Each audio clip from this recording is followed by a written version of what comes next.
Hello, everybody, and welcome to another episode of Pucking Around Podcast, episode 104.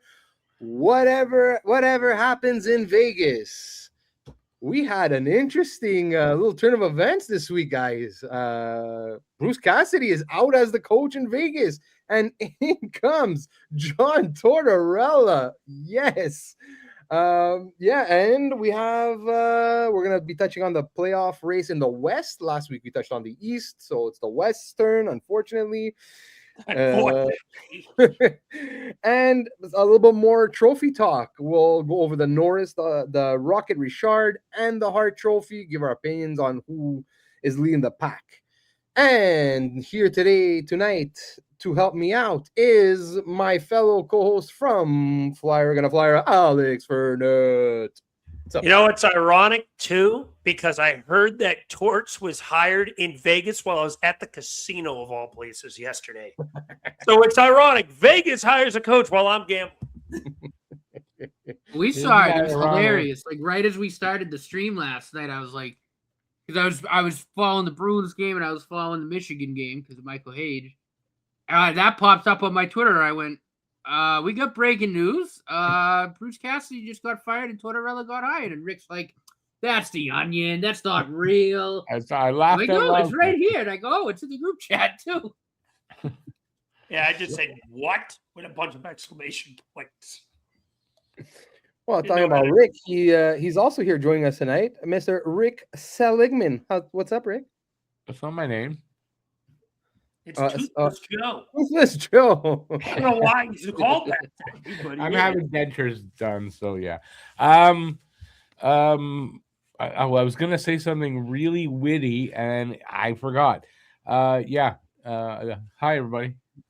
And by the way, no, what I was gonna say is what happens in Vegas, and stays in Vegas.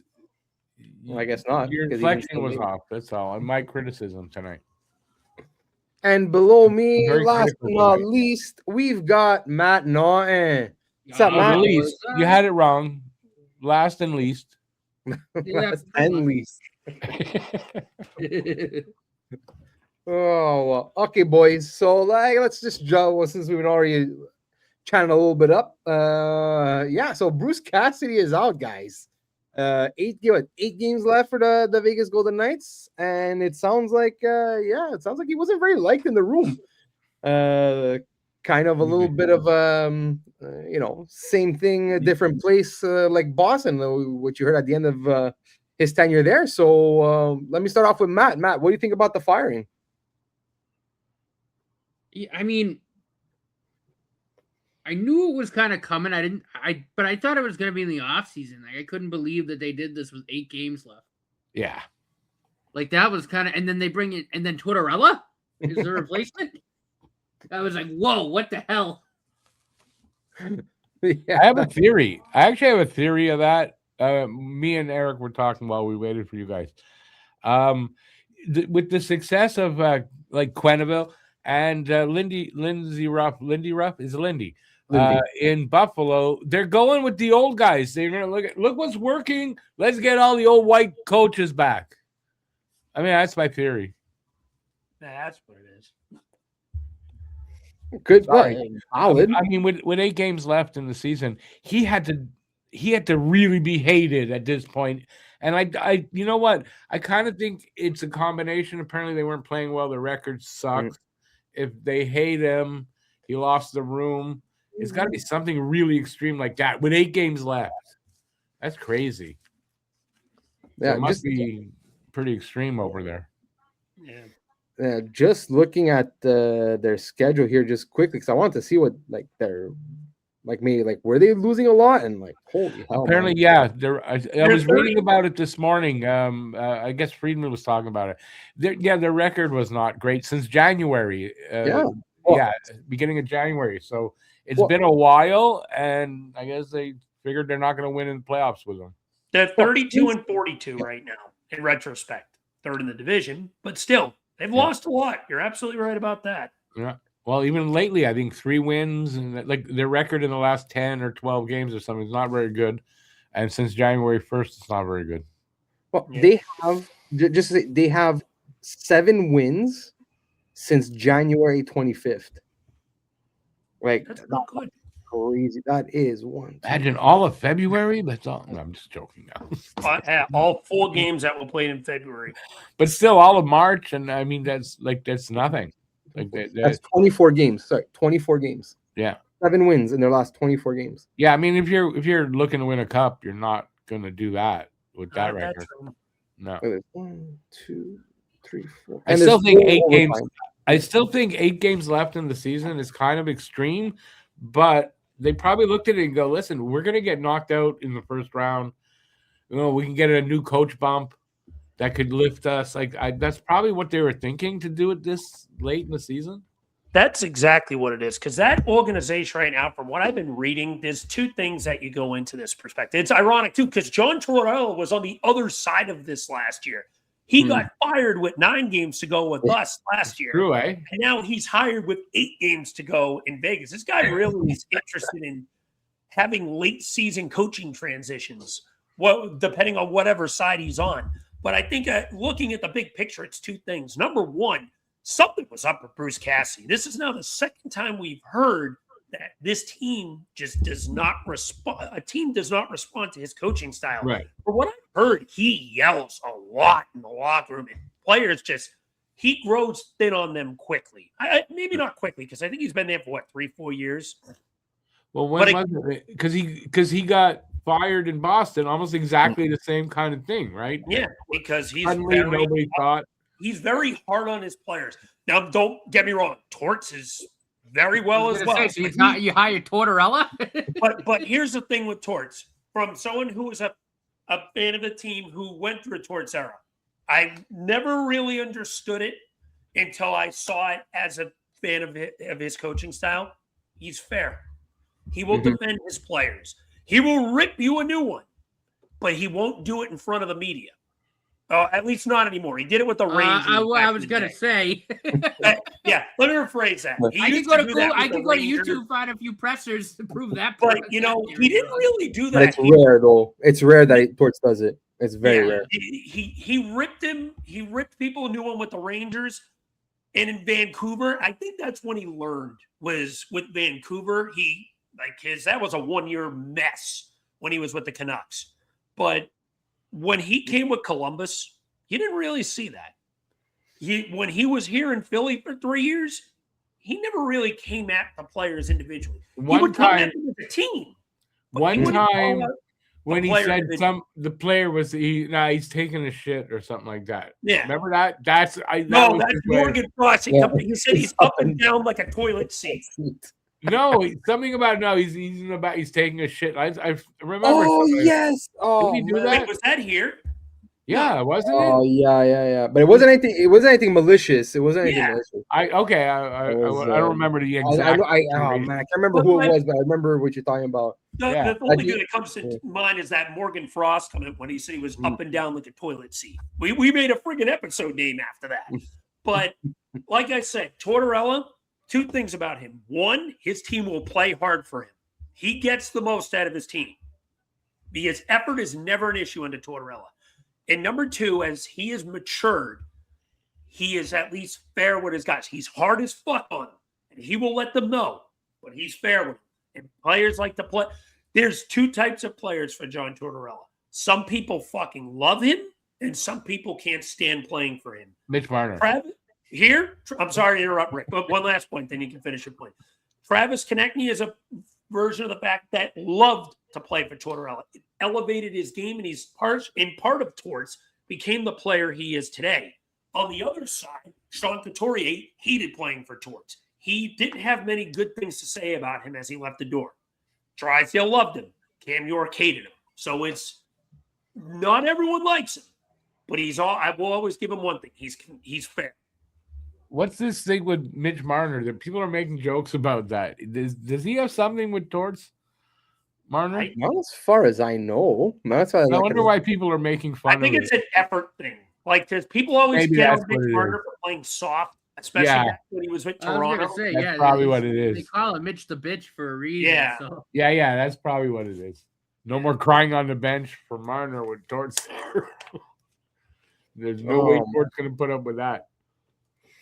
No, for sure. But yeah, no, like, but you know what? I was actually looking at it's funny because Vegas, you look at the numbers, and actually, I think it was Friedman that said it today on 32 Thoughts. He goes, and it's true. Vegas is basically almost like Ottawa of the West, where it's you look at their numbers, their expected goals, their Corsi, they're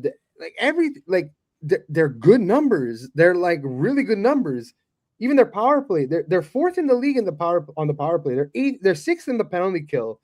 They have the fifth best goals against expected goals percentage. Like they're a good team. What's killing them? Their fucking goaltending this year is putrid. Yeah. Like Aiden Hill, who's supposed to be their starter, has a minus 13.8 goal saved above expected. He has a 310 goals against average and an 866 save percentage. Yay. What the fuck is that? They traded the wrong goallie. They traded. That's 100%. Never traded Thompson away. They should have never got rid of Logan Thompson. Like that was that up. Yeah, that was really a bad move. Hey, at least they got Carter Hart. Oh, never mind. He's hurt. That's the worst part. He wasn't even playing that well, and he got hurt. So I don't know. And like Akira Schmid is your best goalie. Holy fuck! You're gonna be in tough. You're gonna be in tough if Akira Schmid is your best goalie option. Yeah. Oh man. So yeah, like we'll see. I don't know if maybe it's I don't know if it's like defensive structure in front of them. So maybe that might help the goalies. Is it actually just the goalies that are just having an off year altogether? It's actually interesting because like Torts comes in and like he's actually, you know what? I don't know what his timetable is, but like everything outside of hockey aside, like Carter Hart was playing some of his best hockey under Tortorella, like before obviously other shit happened. So I don't know. Does he come back and like pick up where he left off before he left the Flyers? I don't know. So because man, like I'm sorry, but when Torts left the Flyers, like he left during a really bad goalie situation, and like now he's going to a team where yes, they have a lot of talent on that team, but holy hell, is their goalie situation just as bad as the Flyers was last year? So I don't blame him for that though. That wasn't. Oh no, not on Torts. Just to say, like he was getting so frustrated because we couldn't get a goddamn save. Now he's going through like another situation where he can't get a goddamn save. So it's like. I don't know. He'll be pulling the goalies. It's gonna be interesting. I think it's gonna be an interesting transition there. So yeah, anybody have any last thoughts on the Cassidy Torts Vegas situation? I honestly just wish him the best because I appreciate what Torts did here. Like it may not have seemed it at the end of his third year, but because his message is wearing thin, the team wasn't doing their thing. I was starting to call for his job towards the end of that year, but you know what? He stabilized the locker room in the most infamous, horrible time to be a Flyers fan after that atrocious 21-22 season. That was the most unlikable Flyers team ever. And when he came in, he stabilized the locker room and made that team at least likable again. And if it wasn't for him, they wouldn't be in the potential position they are today. So I do appreciate everything Torts gave this team while he was here. And I hope he does succeed with Vegas. Yeah, man, look, who knows? Maybe he pulls a Larry Robinson. You know what? Isn't it odd that his contract is only for the rest of the year? Did anyone else notice that too? Yeah, well, I don't find it that you know what? Well, why? He's a substitute teacher. He's an interim. He's an interim coach for with 8 games. No, he's their current head coach. But it's with the 8 games left. It's not like before the playoffs they might hire someone else. No, so he's there. He's only there till the end of the whenever they're done. Yeah, why should it go beyond? Because even what's his face? Oh man, I'm blanking on his name right now. The guy that took over in Columbus. Not Scott O'Neill. What's his name? Fuck. Anyway, I'm blanking right now. But the guy in Columbus, same thing. His contract is only for the rest of this season. Mm-hmm. I guess you also at the same time it's like Rick Bonus. That's it. Thank you. Yeah, but at the same time, like. Again, when it comes to like Torts, also it's like you know what? If you're Vegas, do you really want to commit to Torts like for No. 1 to 2 more years? Let's No. see how it goes. Right. Let's see what happens. And They then can renegotiate in the offseason if they want to stay, if they want to keep it going. That's what I because would. then you see who's available in the offseason. Maybe somebody else gets fired that maybe you think might fit your team a little better. You know, Torts gets his eight games plus whatever in the playoffs audition, and then you take it from there. You know, there's no point in rushing it. Like, you know, When you got, when you hired a geriatric coach, yeah, it's he's you getting don't up know. to age. Maybe next year he's in a home. I mean, who knows? He's only a Wow. few years older than me. I shouldn't. Why are we taking shots at Torts?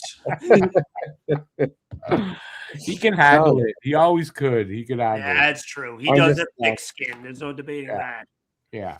I'm just waiting for the sound bites. I can't wait. That's Oh, what I it'll love be about Torts. glorious. Must Oh. watch TV. Those press conferences are gonna be spectacular. Spectacular. Well, you know what's not spectacular though, boys? You know what's really, really not fucking spectacular? Is it the West? It's the West. It's the Western Conference. Okay, so I guess we have no choice. We're gonna talk about it. this there's select- just so much ass there. there's the Central and everybody else. Just want to Basically. say one Honestly, thing. at the top 3 teams in the Central, I'll give you Anaheim and then a bunch Yeah, of suck. I just want to say one thing. If you notice, I'm sharing my screen. No ads playing. You're making Just fun let of you me know. for Flyer, aren't you? Yeah, just let you know. But Alex, just quick, even. Oh, sorry about that, guys. That's 2 episodes in a row your phone went off in the background.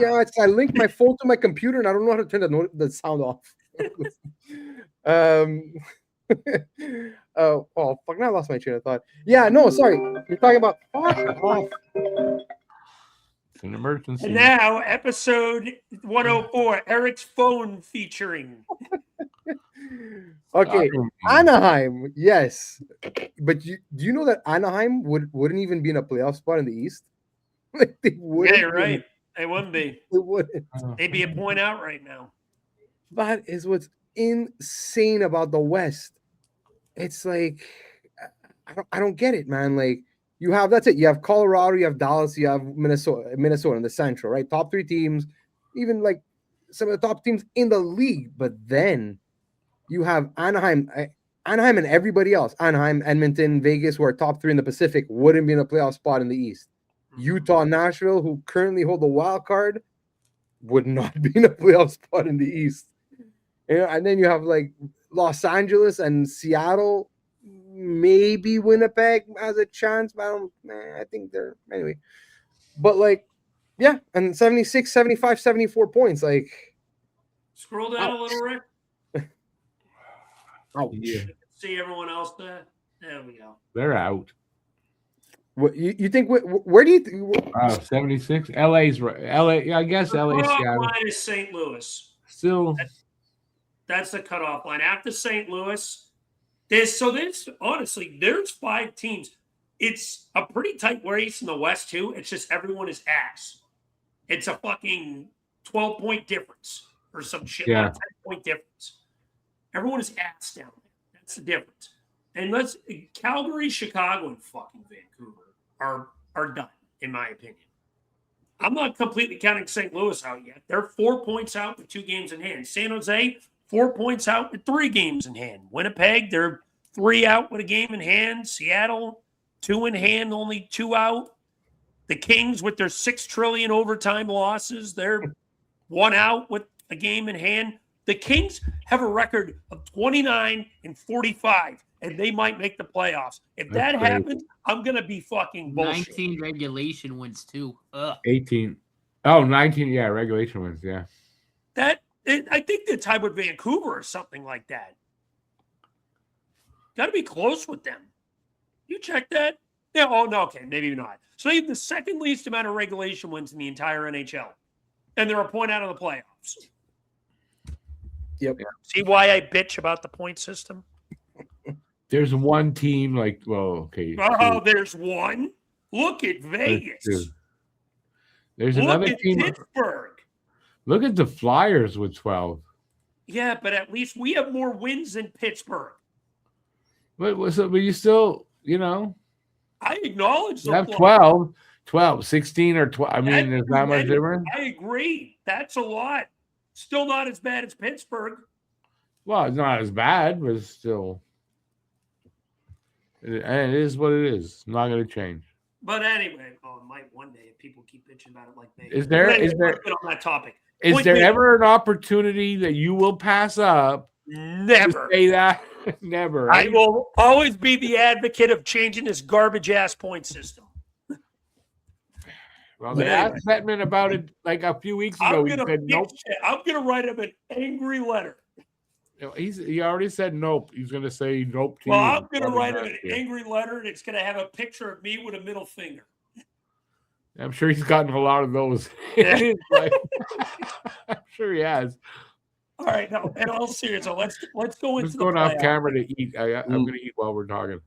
So, Colorado, they're in. They're at worst going to be. They're going to probably get the President's Trophy. Actually, not even at worst. I think they're pretty much a lock for the President's Trophy. They're up 6 points on Dallas with 2 games in hand. They also have the tiebreaker in regulation wins. Dallas isn't going to probably catch them. So I'm going to just pencil Colorado win for winning the President's Trophy. I think Dallas and Minnesota is pretty much a borderline locked-in playoff matchup at this point. It's more or less just who gets home ice, and there's a good chance it's going to be Dallas. They have realistically a 7-point edge because they're going to win the tiebreaker. Oh, excuse me. But the Pacific's a little interesting. Anaheim 86, Edmonton 83, and the king of the loser points, Vegas with 80. That division's still partially up for grabs. I mean, you could talk me into any one of those teams really pushing for it. I do think Anaheim wins it, but if Edmonton could get some semblance of goaltending, they could retake that division. I'm just kind of glad we're probably finally not going to have Edmonton and LA in the first round for the 8 billionth year. Yep. That would have been. But I got to say that the Edmonton Oilers, if they could get some semblance of goaltending, they would be in a much better spot than they are right now. I mean, they treaded a little water with, Draisaitl out for probably the rest of the regular season, but they're hanging in there. They should be fine making the playoffs. They got about a 7-point cushion. I don't see them blowing that. I mean, Vegas, that team's a little more interesting because they don't have the tiebreaker. And the Kings, well, actually, they do over the Kings. What am I saying? Because the Kings have only 19 regulation wins. But if hypothetically Seattle, who is 75 points, I think, if they can even get 3 out of 4 in their next handful of games for points, 2 points back with the same amount of games played, and they would have the regulation wins tiebreaker, at least temporarily. It's close, but if Seattle can win their next game in regulation, getting it a 2-point win edge in regulation wins for the tiebreaker, you could talk me into them potentially overtaking Vegas. I don't think the Kings will. One less game to play, no tiebreaker. So I think Seattle's in a better position than them. But I do think the Pacific gets interesting a little bit. That could be a division to watch with Seattle. That's kind of the dark horse team in this, is the Seattle Kraken.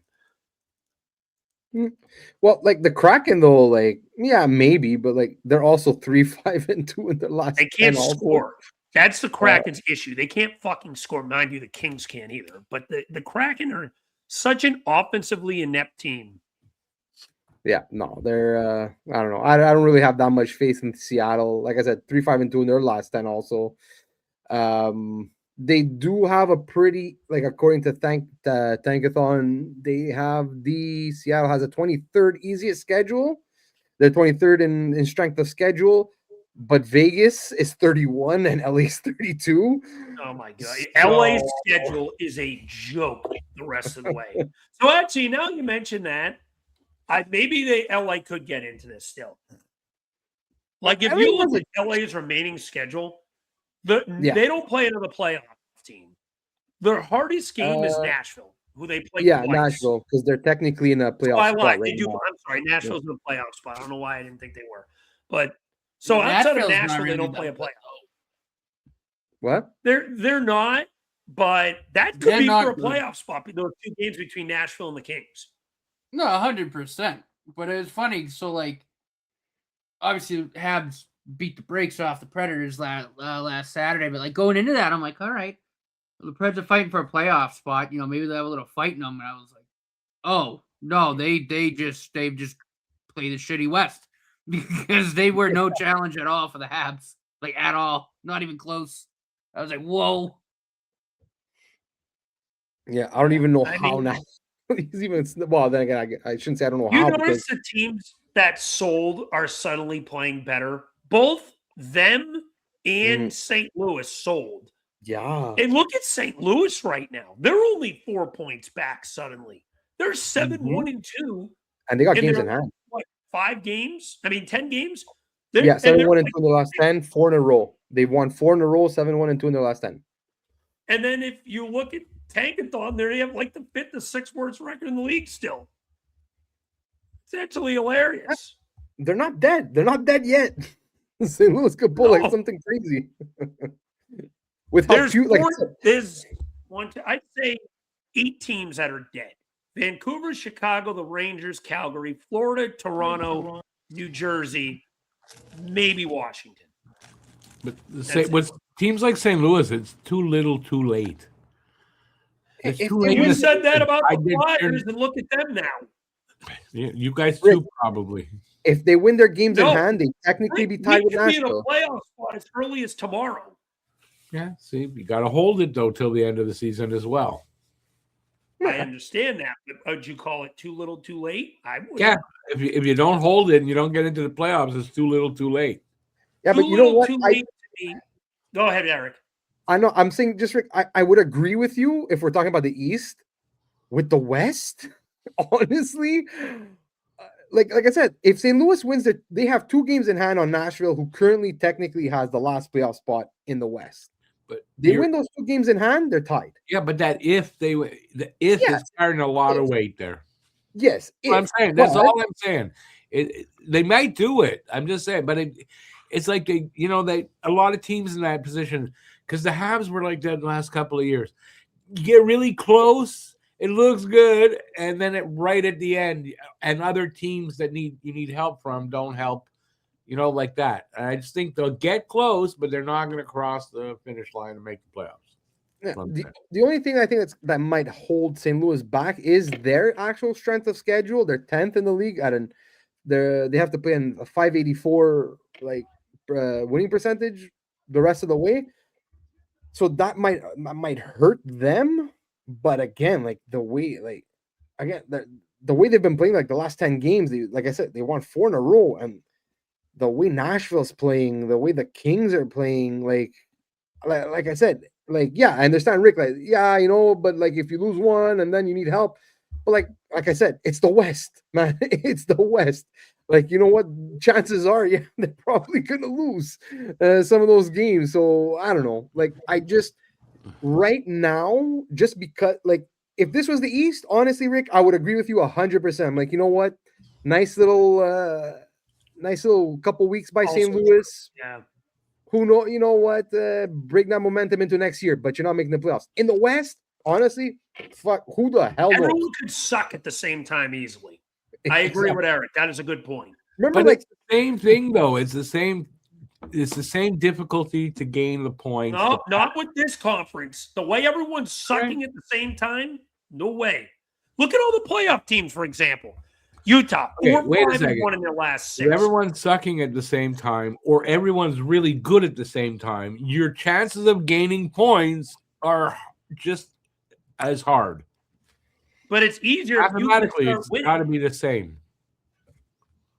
That's all I got to say. I'm eating. I'm just saying, look at the last 5 of Vegas down to Winnipeg. Has anyone had a winning record in that outside of Nashville, which is only a hockey 500 winning record? Vegas is 3-5-2. Utah's 4-5-1. Nashville's 5-4-1. The Kings have added 8 billion more OTLs. They're 3-3-4. Kraken at 3-5-2. Winnipeg is 5-3-2. Sharks 3-6-1. Like they're all sucking. So if one of those teams could get on a run, like the St. Louis did, you could get right back in this and slide into a playoff spot. You go on a run where you pull off 7 of 10, you're going to start jumping everyone because how horrible this conference is outside of maybe 4 teams. But look at their records up to now. They haven't been able to do that all season. Why are they going to be able to do that in the most pressured time of the year? Look at their goal differential. One team needs to do it. But just look at their goal differentials. These are not teams that are going to do that. They can't score, and you can't be consistently winning. They did. Yeah. See how – listen, if they can do it to the end of the season, okay. But I'm just saying, more than likely, it's going to come – it's going to wear out, and other teams are still winning or doing whatever, keeping pace. It's still as difficult if you're amongst a bunch of shitty teams to get ahead because you're a shitty team too.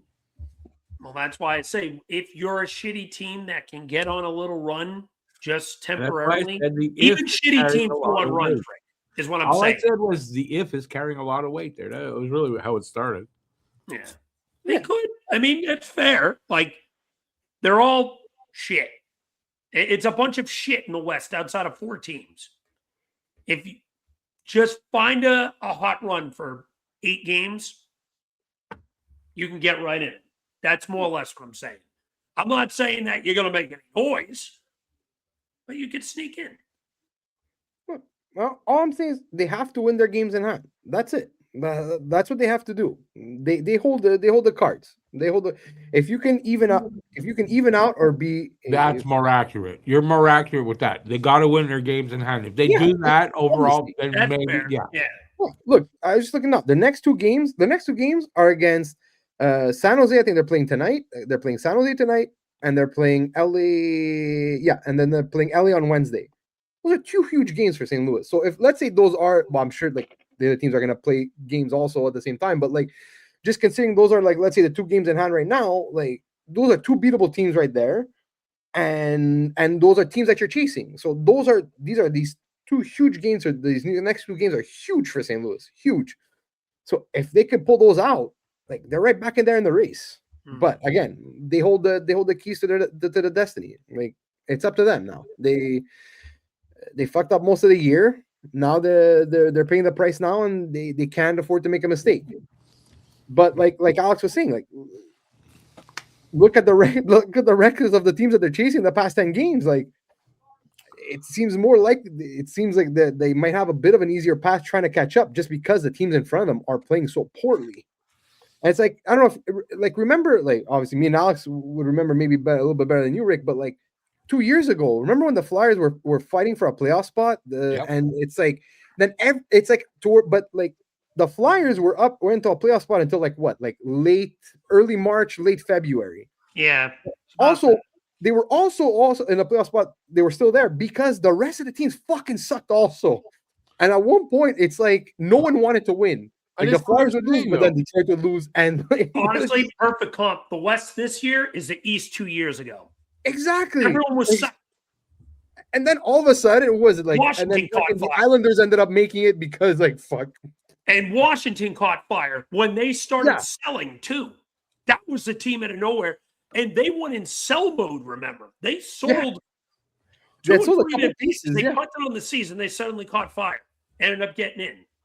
Yeah, but that's it. Then the Islanders and Washington came out of nowhere and just made the playoffs. You're like, okay. And I'm not saying it doesn't happen. I'm just trying to make the point that whether they're the conferences of they're all good teams or they're not, it's just as difficult to gain. In my opinion, it's the same mathematical. It's not going to be easy, but it's still doable. Yeah, well, it's doable in the East as well. It's doable. It's hard. Yeah, but what I'm trying to see, especially with like the West this year, and that's why I'm making the comparison to the East like 2 years ago, is that the teams are so shit and the teams keep on losing. The teams that are actually trying to chase for a playoff spot, that like if a team would catch fire like St. Louis is doing right now, like it's an easier path than like something like the East right now, where you're like, okay, let's say Philly wins, but then fucking Ottawa wins, and then Boston wins, and Columbus wins, and you're like, fuck. The thing is, they have to catch fire for like 8 games is a lot, especially in a season when you haven't put 8 games together like that. That's the problem. Is it's so unlikely that because otherwise they would have shown more during the season. I mean, usually that's how it happens. Is there a chance? Yeah, I mean they could do it, but I would bet against it. Like I wouldn't put money on that. I don't know. The way that the West is going this year, it would not shock me at all. At all. You can say the same thing in the East. The way it's going and how crazy. Who knows? Detroit could get their way back in. Yeah, that could happen. You know, like that kind of thing. That's all. And also, I've been known to be a bit of a contrarian. So if you guys are all taking one stand, I'm going to take the other side more than likely. All good. that's makes for a good debate. Exactly. Which makes it fun. But I'm serious though. I really believe that. Like it doesn't really matter if they're all good or they're all bad. It's just as hard to rise up. But yeah, if you can get hot, sure.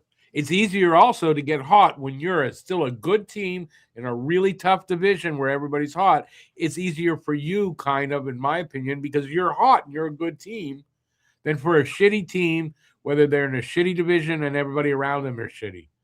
Just a bunch of shit. It's just a bunch of shit. It's what we call a shit storm. That's right. Yeah, pretty much. Oh man. Okay, so let's see. The Central, we don't like it's locked, right? Like yeah, those top 3 teams aren't changing. Probably not changing position either. It's likely going to be Colorado getting the worst team and that makes the playoffs, and Dallas and Minnesota have a date in the first round. Okay, yep. Yeah, Dallas, Minnesota doesn't look like that's going to change. Yeah. The Pacific. So you have Anaheim, Edmonton, Vegas right now that are 1, 2, 3. In my opinion, I think that positionally it might change, but I think those are the 3 that are gonna more than likely end up in the division. But I don't. Yeah, because you got to think with Vegas, they're going to get a bit of a new coach bump that should help them get some wins and keep them where they're at. And then, it's just the wild card teams maybe could change. But I think, the rest are set.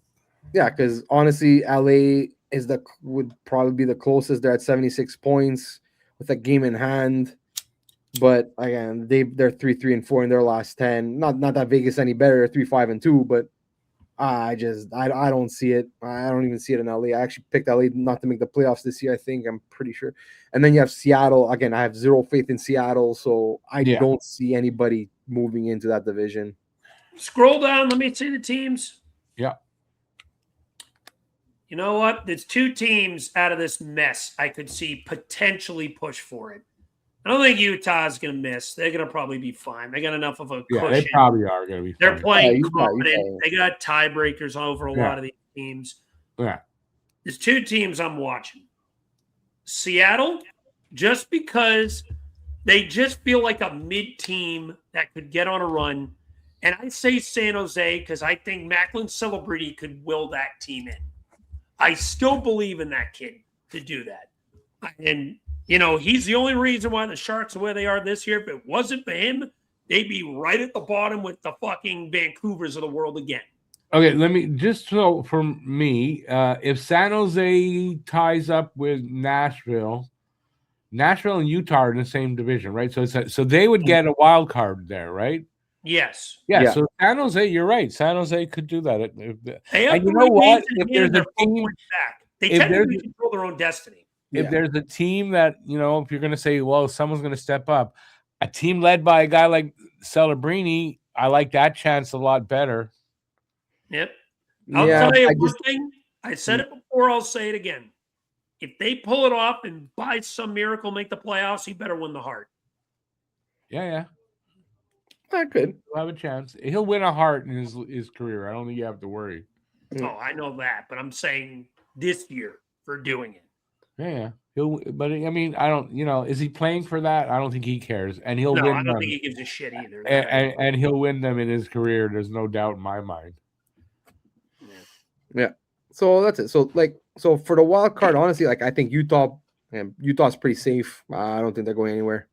That's why the second wild card spot, I think that's the one that's going to be up for grabs. Whether it's Nashville keeps it, LA. Considering Adam is part of our group, I'm rooting for Nashville. Go Nashville. For Adam, because he's really excited about it. You guys, I'd like to see Nashville make it. It would be cool for the pod too. Yeah, he's a really avid Nashville fan. He loves that team, so I'm rooting for Nashville for that. I am too. I would want all 4 of the pod's teams in the playoffs. Yeah, that would cool. be so good for this channel, man. Cool. I'm rooting for that. Yeah, we're the only ones not in, but we're fighting. Yeah. I mean, I'm rooting for you guys for that reason. It would be cool if we could all be in there. Yeah, that'd be nice. So many good playoff series potential. Imagine a fucking Flyers-Penguins playoff series, man. Oh. I don't know if we could contain you if that happened. Oh my God. I'd be like a kid on Christmas morning. I don't know. You'd suck the air right out of the room whenever we do a stream. I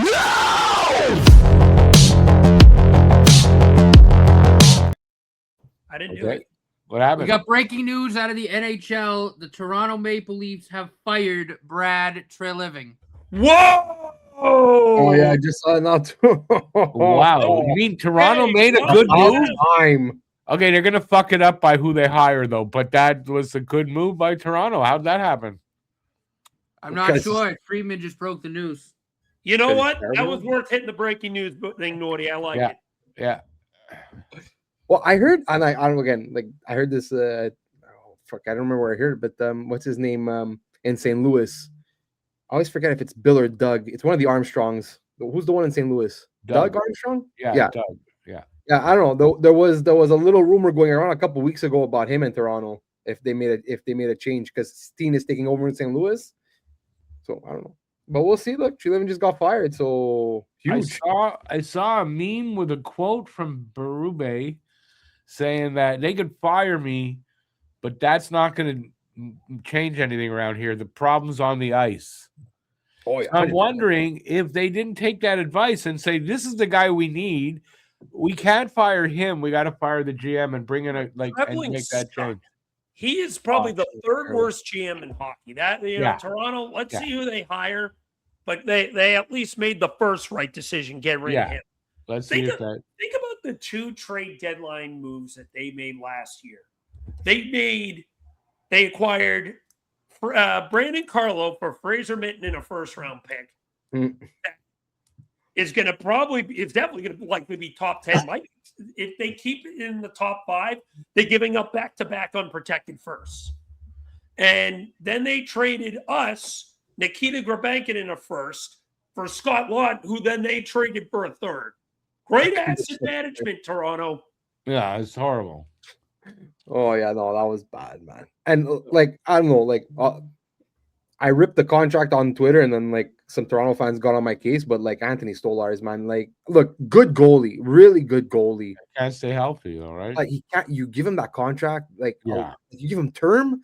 I think 4 years. Yeah, it's crazy. Okay, the AAV's not huge, but come on, man, you can't give that guy 4 years, man. No. At his age and everything, and with his history, and not because then they were talking about trading him, and one of these Toronto fans was like, "Oh, we're gonna get a haul for the guy." I'm like, "What are you smoking, bud?" This is that gave 5 years to fucking Chris Tanev. Think about it.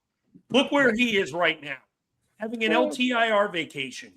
Just look at the contract he gave in Calgary to Huberdeau and Kadri. Dude, Trembling sucks. Yeah. That Huberdeau contract's still the worst. Huberdeau one was terrible. Kadri, whatever. Yeah, but the Huberdeau definitely was terrible. But in his defense for Huberdeau, he was coming off of a 100 and something point season when he got that contract. Well, you thought he was going to do that in Calgary, though. Come on. But the thing is also he should have also looked into Huberdeau's history before that, right? And the money and the term he gave him. Yeah, no, crazy. Well, you knew Treliving was, and then they hired him. Really? I was Anyway, we'll see who they hire. It's probably going to be I think some 8th grade teacher in a local high school, probably. Oh, that sounds about right. Because look, this is going to be an interesting offseason for Toronto because now you're hearing all these Matthews rumors. You lost Marner last year. You basically don't own 2 of your next 3 first-round draft picks. So depending on what happens this year, where they finish, where they Matthews, decide to set them, basically Matthews while you can still get a lot for him. But that's the thing is like first of all, you can't go if you're Toronto. You can't go into a tank. You can't go into a teardown. You can't. No, because if let's say their pick this year ends up in the top 5, so they keep theirs this year. So basically, the next 2 years you don't have your first round picks. That's why you got to trade your big guys to do that. And that's what you do. Yeah, but you got to make sure you're not getting futures. You have to get guys in return that can play like today. Well, not if you're tearing down. Not if you're tearing down. Yeah, but you can't tear down. That's the thing is you can't because you don't own your next 2. Like if they keep theirs this year, so you move guys to get those picks back, kind of. Yeah, but you have to get your own picks back. You don't have to get. You just have to get. First, you got to move Matthews. You got to get 2 first. So you got to do stuff like that. Move Matthews, Nylander. You got pieces there to move.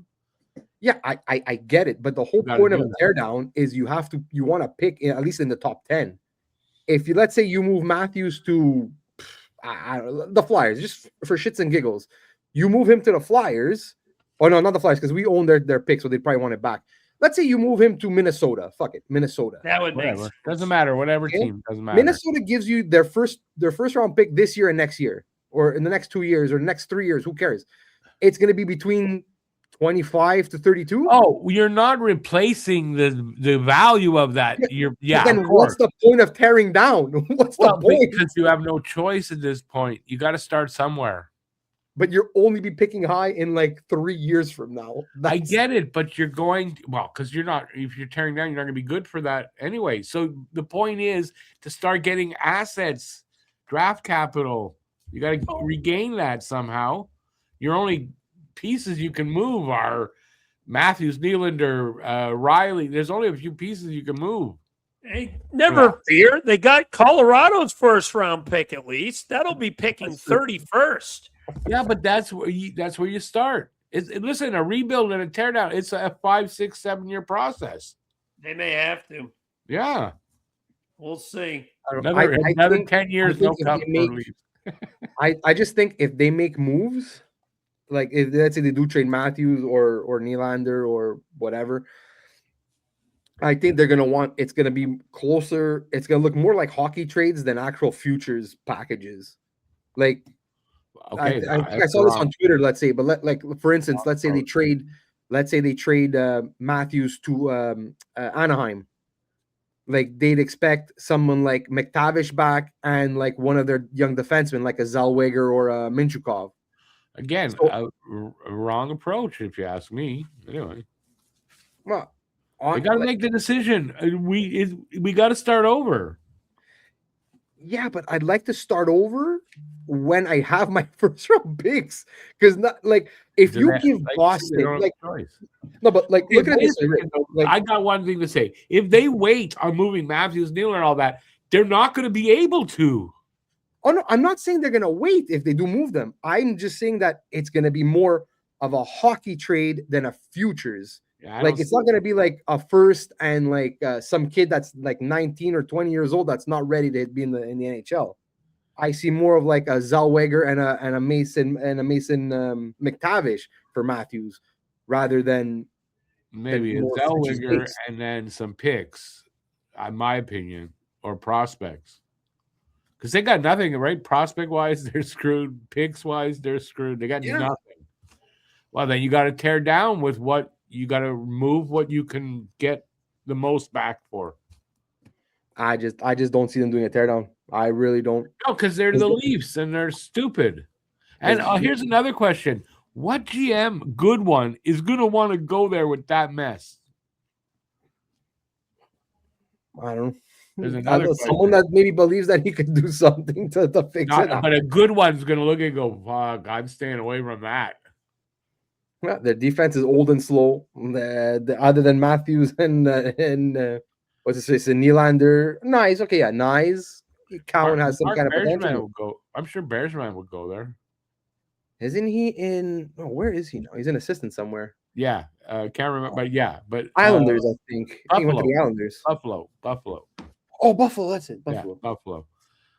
Now Yeah. he'd go there to be the GM, and he'd probably do what needs to be done to start that. He'd probably do it. The thing is, he'd get all like bottom 6 players back. Well, that's what Tree Living was doing. So Same thing, but at least Bergevin has. He usually gets good quality guys. Usually, not always. oh man. All right. Well, look, it's going to be an interesting summer in Toronto. That's for sure. Yeah, Gonna be- good way to put it. This is going to be really, really. And look, at the end of the day, if they end up keeping this year's pick, if it ends up in the top 5 and they end up keeping it, and they do a teardown, like I'm all for that. Like at the end of the day, like we own their first round pick either next year, or the year after. So go right ahead. If you could gift us a top 5 pick, why the fuck not? You know, I won't say no. sometimes you have to cut your losses and walk away. Mm. I think that's one of the situations here for them. Can they do what you're saying? Yeah. Is it worth it? No. Sometimes you got to go, we're going to be bad for a while. We got to cut it here now and start to, and that's all you can do. Besides, Toronto, they're actually used to being shitty. Yeah. Except to remember 10 years ago. That's all. It's just gonna be funny if they give Boston like another Taylor Seguin. Oh, might. Or even us. Oh, that'd be amazing. I would love it. But okay, so so that was. Anybody else have anything to say about the Tree Living being fired? No. I'm just curious to see who they go with next. But let's move on to the awards. Yeah. So okay, so let's start with the Norris Trophy, best defenseman. So this one I think is this. I think there's a lot of room for debate here. There's Yeah, like there 3 or is. 4 Oh, yeah, guys I can agree with think that. I could conceivably see win this award. Lane Hudson. So if we want to go just points right now, top 5, you have Evan Bouchard at 86, Zach Werenski at 77, Lane Hudson at 73, Quinn Hughes and Cale Makar are tied at the moment at 72. So that's your top 5 point leaders on defense. So you know what? I'll start with you, Rick, since you already gave your prediction. Maybe. Who do you think gets the Norris? Probably Werenski. Oh, okay. I thought you were gonna say Hudson, but okay. Well, I mean, okay, that's just the Habs fan of me. No, realistically, I mean, it looks like it's probably going to be Werenski. I'd say probably 1, 2, 3, like just the finalists in no particular order: Werenski, Makar, and Hudson. Okay. That's kind of my feeling too. But again, I think you could make an argument for either of those 3 guys to win the award. I think you really could.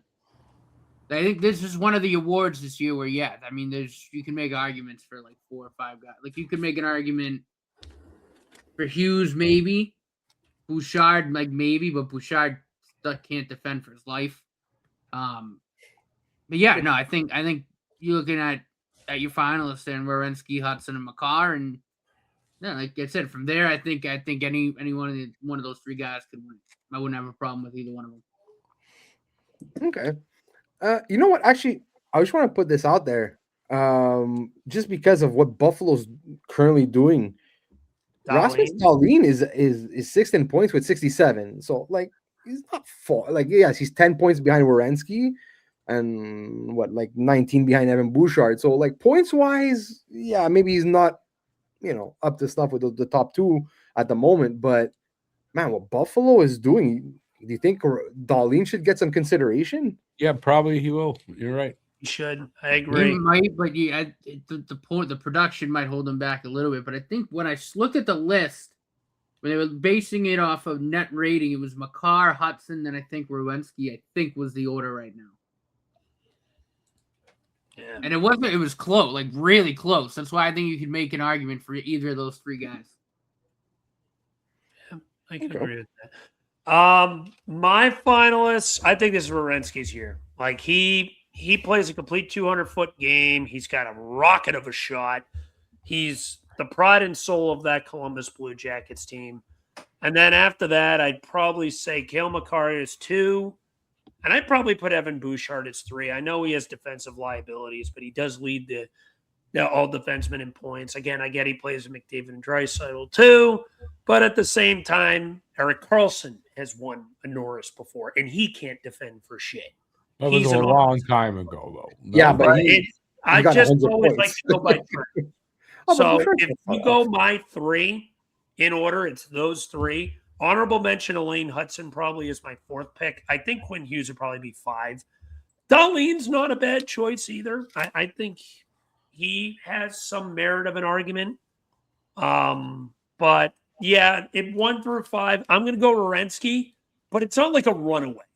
Like I can hear an argument for at least a few other guys. But if I'm going 1 through 5, that'd be my order 1 through 5 right there. Okay.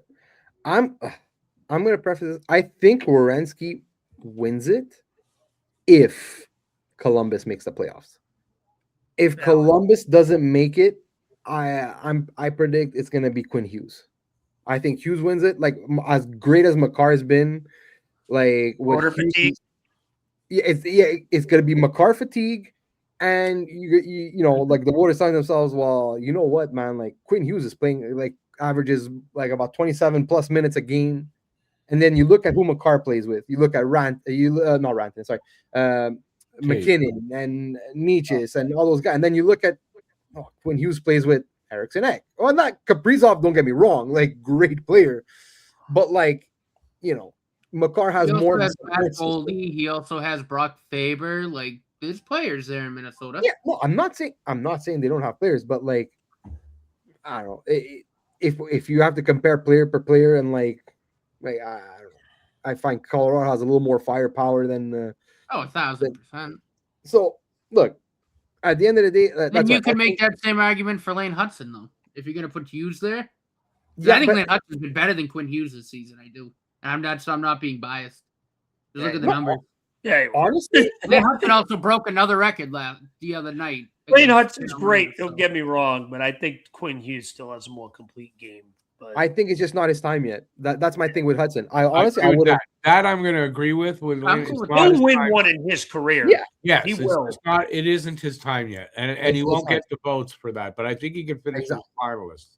That's what's going to hurt Hudson in Norris is he's a sophomore player, and what he's doing as a sophomore, fucking amazing. Honestly, great for him. But the voters are gonna be like, yeah, well, you know what? He can wait another couple years. Yeah, I agree with that. It's wrong, but I definitely fucking agree with that. That's what's gonna happen.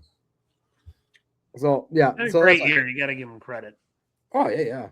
I just saw he's like plus something crazy. I don't know what 32. Yeah, something like that. I think he leads. Yeah, you know me with plus minus. Yeah, that's why. On that over in He broke the record as the fastest defenseman ever to 30 multi-point games. Yep. Yeah, he's an assist machine. He's a phenomenal puck-moving defenseman. There's no argument there. You could argue he might be the best one in the league already. But yeah, if not, he's going to be. Kid's incredible. No, definitely is. Like I said, I could see him winning one maybe in like 2 years from now. Next year.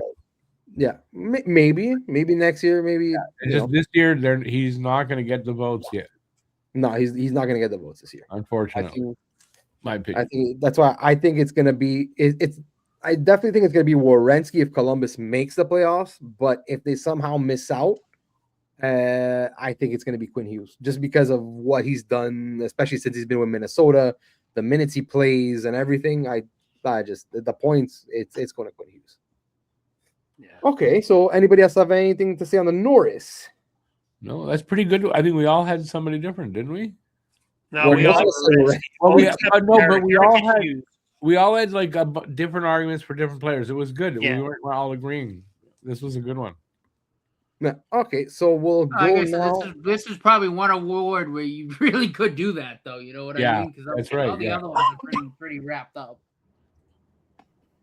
Okay, so now we'll head to the Rocket Richard. most goals in a season.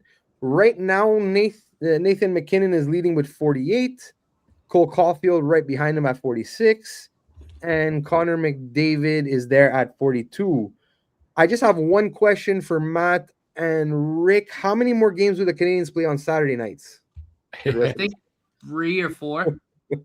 Yeah, that's shit. That's ridiculous how much that dude scores on Saturdays. But why is he always score on Saturdays? He's Mr. Saturday Night, man. I don't know what to tell you. It's You so took random. a defenseman over him, so like I don't know what you. Maybe you didn't see that in him. I don't know, but listen, I did. Don't blame me. Blame stupid ass Chuck Fletcher. No, I know. I know.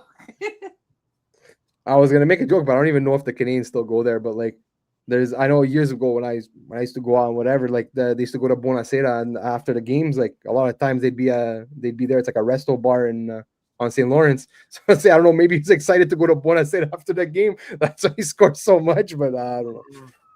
But okay, so Rick, who do you got winning the Rocket?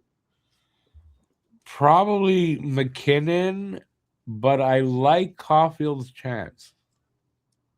And an interesting fact on this, and I'm going to make this point. McKinnon has 5 empty netters so far this season. Caulfield has 0 empty netters. Oh. So if you look at even strength or power play goals, Caulfield's in the lead.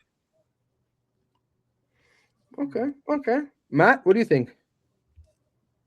I mean, I think it's obviously between McKinnon and Caulfield. And I mean, with it only being 2 goals, I mean that's a razor thin margin. Yeah, I think it could still go either way. I'd probably lean a little more towards McKinnon, but honestly, with the chemistry that Suzuki and Caulfield have, it's true. I don't think you can write Cole Caulfield off at all. Yeah, like honestly, no matter who wins, they're probably gonna be only within a couple of goals max of each other. It looks like he's on. What's the word I'm looking for? Not a tear, but he wants to get the goal lead. He looks like he's playing for that right now. Oh yeah. All I know is he's going to get his 50th goal against us in the last game of the year. Oh no, he's going to be past 50 by then. How many games do you have left? 9. 9, yeah. Yeah, he might. Well, okay, think about it. He's got 46 in 72 games because he missed a game. So you look at that average. It's more than 1 goal every 2 games. He'll probably be at like 50, 51 by then. So perfect. Just rest him last game of the year. Yeah, unless he has. The only way he's going to get 2 Saturday night games left is if he's sitting on 49, and then he's going to get 50, 51, and 52. Oh my God! I'm sorry to interrupt. I just saw a hilarious tweet that popped on my phone. Someone just suggested the Leafs might be interested in Peter Chiarelli. I saw that earlier too. Hey, oh my God, that's hilarious! Well, there's a guy that will make the trades. City of Toronto would just die. There's a guy that will make the trades. What he gets back, I don't know, but he'll trade those guys. He'll make the trades, but they won't work out. They won't work out, that's for sure. This is the same guy that traded Taylor Hall for Adam Larson 1-for-1, and Taylor Hall went on to win the Hart a year or 2 later. Yeah, I don't know who he is. But you know what's actually was weird about Chiarelli is that he actually made really good moves in Boston. He made a couple really good moves. He got really lucky in Boston. I guess. He got bailed the fuck out by Tim Thomas. Let's be real here. No, I don't know. Like he made some good moves getting Nathan Horton and there was one other friggin' big deadline acquisition and Johnny Boychuk. They had 2 big acquisitions that year, but that was because of Tim Thomas. Let's be real here. That goaltender, that was the best run I've ever seen a goalie make. Yeah, but the year they won the cup, they also added. I remember at the deadline, I really loved the acquisition. It was Rich Peverly, and it was Rich Peverly and somebody else. It was another guy. It was Nathan Horton. I think Horton was already there by that point. No, they added him during that deadline. It was Nathan Horton. Did they add Recchi at the deadline that year? Or was he already there? I think they already had Recchi. It was another bottom 6 that played a big role on that team. It was Rich Peverly and somebody else. Anyway, but my point was that like he made actually some decent moves in Boston. It's when he went to Edmonton, it was like everything he did was just stupid. It was like, what? Well, you give up a first round. What was it? He For had that? guidance in Boston. He probably had guidance in Boston Mhm. and was on his own in Edmonton. Because who's that first? He traded a first for a former first round pick from the Islanders. Who didn't pan out at all. Like Griffin, is it Griffin Reinhardt? No, not Griffin Reinhardt. What was his name? Anyway, well, he just made some really fucking bad moves in Edmonton. So that would be hilarious. Hilarious if that's the case. All right. Well, anybody have anything left to say about the Hart Trophy? Sorry, about the Rocket. No. No. We good? Yeah. We good? Okay. So everyone thinks Caulfield is winning the Rocket. Okay. Honestly, I think Caulfield does overtake him. I do. I think He's so too. on a tear Honestly, I right think now. so too. I think Caulfield ends up with 53 and McKinnon ends with 52. I love that. And he passes us on the final day of the year because that would be the most fucking And Alex Flyers cries in the I've fetal ever seen in my position life. going, we could have had a 50-goal score. Fuck you, Chuck Fletcher, you piece of shit. Oh, I will never forgive Chuck Fletcher for that. You could go through my timeline how much I was pissed about that. Yeah, that was definitely not the right move. You could add a 40-goal scorer and Cutter Gauthier. I mean, that guy can fuck himself. That Yeah, that's sad about. that was on the player, not the team. So. Yeah. But okay, so if Nathan McKinnon isn't gonna win the Rocket, do you think he has a chance at the Hart? Yeah, Probably him or Kucherov. I'm going. My vote's Kucherov. my vote right now is Kucherov. Unless if the Sharks make the playoffs, then it's Celebrini. Okay, Rick, what do you think? Nick Suzuki. No, stop. We're not talking about the Well, Selke. okay, We're talking about- I think there's an argument to be made, but I don't think he'll win it, obviously. But I mean, the MVP is for the most valuable player to your team. Am I right? That would Yeah. be Nikita Kucherov. I don't know. But You know what? It's Celebrini. I would actually give that to Pasternak.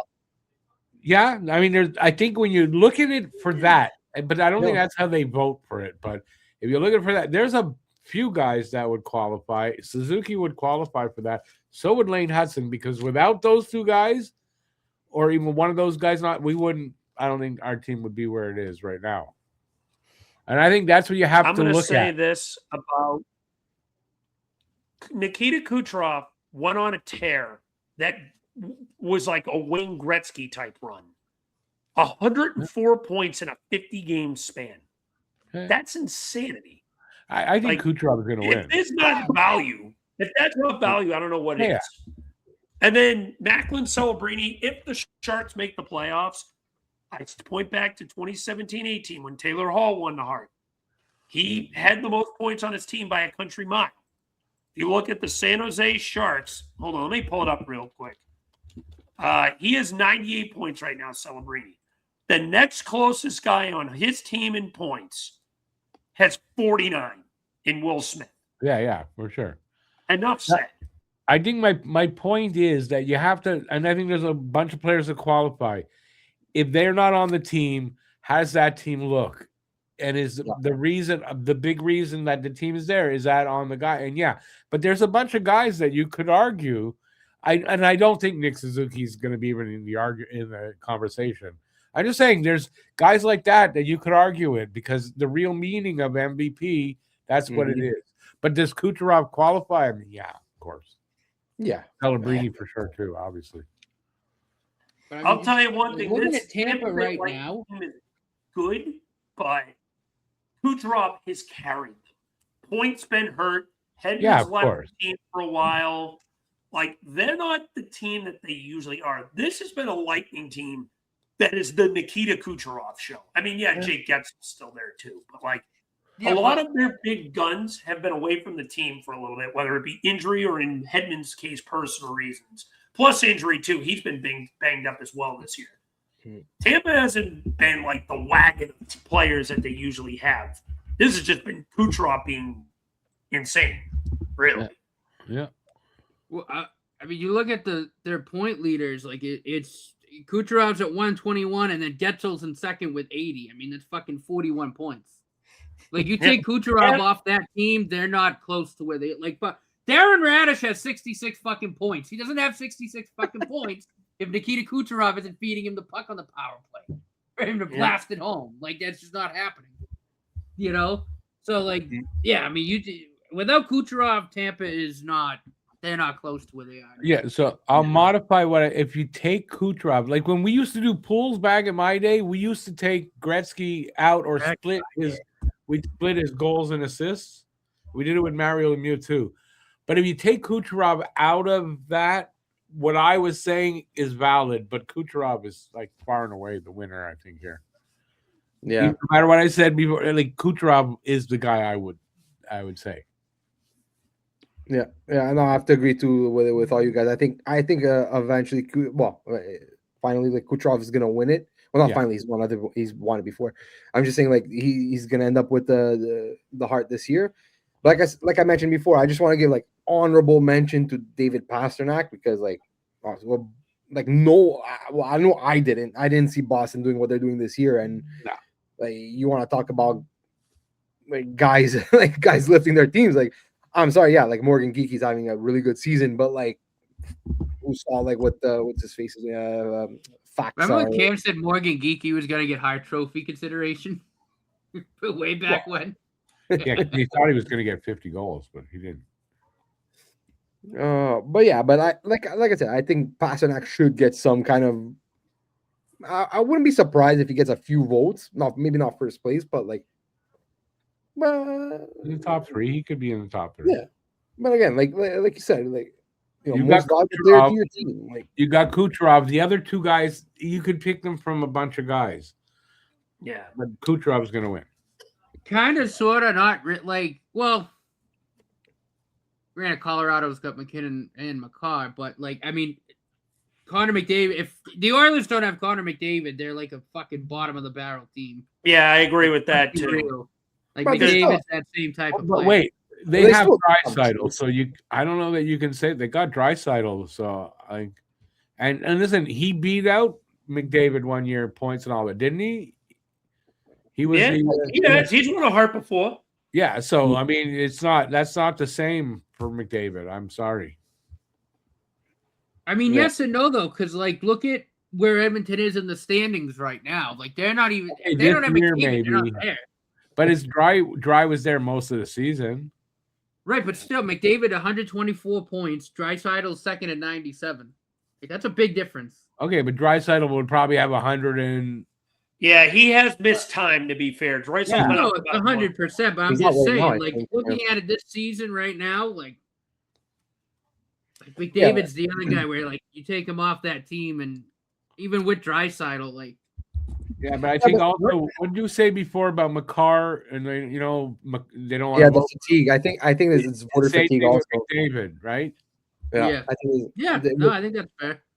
Question for a second, gentlemen. A little off topic. Do you think Connor McDavid hits 2,000 points in his career? No.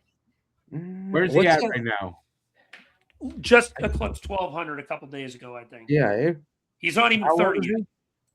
He's going to be 30 next season. Oh, you know what? I mean, probably he does. He could. Like he is currently at, to give you an exact number, 1,206. Holy shit! He didn't stay down. Yeah, he's going to do it. Yeah, he's going to do it. How many years? He's aged 29 and 76 days. He's going to be a top 5 player in NHL. Yeah. So McDavid will get over 2,000, I think. Yeah. Look, I don't see him slowing down for at least the next 4 years, 5 years, and then he'll still be able to, with his incredible passing and hockey IQ, at least push 100 points. 600, so you figure if he averages about 120 points a year, yeah, you're already at that's already 600 in the next 4 to 5 years. That's 1,800. Then he needs 2. Yeah, he'll hit 2,000. Yeah, he's getting 2,000. He's getting 2,000 points. That's all those bad happens. Yeah, games. Yeah. That's unless insane. Unless he's really hampered by injuries or something, and then in the next couple of years. Way. Yeah. But yeah, no, he's hitting 2,000 points. That's guaranteed. Yeah, I think I was just a quick reaction, and I was the wrong one. I corrected it pretty quick. Yeah. What's the? Well, we did all the awards. That was it. Yeah. Huh? Yeah. Actually, do you think McDavid will ever reach 200 points in a season. No, I don't think he'll do that. Not I can this see him thing. push once. I Bro, can if see you him put career high. McDavid back in like on those 80s teams, he'd probably get like 400 points a season. Yeah, that I agree with. No, he'd rival what Gretzky was getting. Yeah. Although if you take McDavid with the way the training and the talent level that he has now, back in the back 80s, then, yeah, he with got that like 300 same fucking talent points. level. But if you put him back then in those he wouldn't have better than Gretzky. Yeah. Right? It's the training now and the players today. No, most I'm of them saying are if better you take than the best McDavid players right back now and like monitor and then put him back in the 80s right now, yeah, he probably put up 300 fucking then. Yeah, that's probably very true. without But breaking his foot. He walked through those guys. I mean, it was so slow back then compared to today. Well, It he was. has hit 150, so I don't know. I'm just I think you could set a new career high. I do think that's possible, but I don't think he'll ever. I don't think there'll be another 200. you know there's 1 year where he just goes God mode. I know because He all already season. did that. He did that You know 3 what? years ago. first of all, wait, goalies are better than back. Yeah, I then. know. Defense is better. The players in general are better. There's a lot more of these kind of players that can play at that speed. Yeah. I don't think it'll ever be done again like that. Okay, we'll see. We'll see. And Gretzky will be the only one and he is the only one, right? No one's ever hit it. Lemieux was 1 point away. Yeah, I think it's at 199. No, 199. You can get 200. Gentlemen, quick score update. I look at the Penguins and the Islanders at the end of the first period, and it was scoreless. Mhm. With 12 minutes to go in the third, it's now 7-3 Pittsburgh. Jesus. Are you What the serious? fuck happened? Is Crosby out? He's playing. Outfit? It's Yeah. Crosby's Is playing. Crosby playing? I Yeah. would have taken him off. He has an assist. Oh, wow. He only has one assist. He only has one assist tonight, despite that. So Malkin out there? No, who's out there? Malkin's out, yes. Sorokin got dog walked tonight. Yeah, Oh, wow. Sorokin, but they didn't pull him this time. That must be it. Yeah, he Sorokin is- having a bad night. That's probably Yeah. He's having a bad night. that happens. It happens. 7 Bad time of the year 3. for it, but it happens. Meanwhile, Colorado's up 5-0 in the first to Calgary. What What a weird scores already. Man, that's how it goes. I'd see a Colorado team put up 10 tonight. Maybe we'll see two teams put up 10 tonight. That's the way things are going. I don't think we'll see that with Pittsburgh because Yeah, they're already at that's 7. Pittsburgh, but Just need 3 more. 11 minutes Oh. left. I mean, they got 5 in the second, so who knows? No. All right. Anybody have any final thoughts before we head out? No, sir. No, Nope. hurry. We're good. All right. Well, my final thought is like and subscribe, please, people. We could use the help. Drive to 500. Let's go. Let's get this thing done. We're at 370. 74% of the way there. Just got 130 more. Come on, guys. We can do this. We can do it. We can do it. Do it. Help us. Just Spare hit that some button. subs. Oh, it says subscribe. You just press it. Just press it. Just give it a button. Just give it a It's like 0.1 second of your life. Smash that subscribe. Just hit it. And Smash. also like, please. And hit the like button. hit the like It button changes too. colors. It turns red or black or whatever setting you have it on. It looks really cool. So that's it. So yeah. So We're for not here everybody- next week. We're not back next week. It's Easter. Yep, taking yes. the week for Easter. So yeah, don't Oh. expect us back next week, but we'll be back the week after. And that week will be all playoff talk. One Yeah, final run at the Yeah, playoffs. that's gonna be leading right into the playoffs. Yay! Although, wait a second, I might have jumped the gun on that. We on Monday. Oh no, it's Easter Monday. Yeah, no, we're not back next week. All right. So okay, so we'll be this is gonna be a 1 week hiatus. So everybody look for a new show to drop in 2 weeks. And yeah, for like I said, like, subscribe, tell a friend, whatever. And for everybody here, for Alex, for Matt, for Rick, for Eric, myself, have a good night, have a good morning, whenever you're listening to this, and good hockey. Ciao. Go Habs, go. Promise that you'll catch me.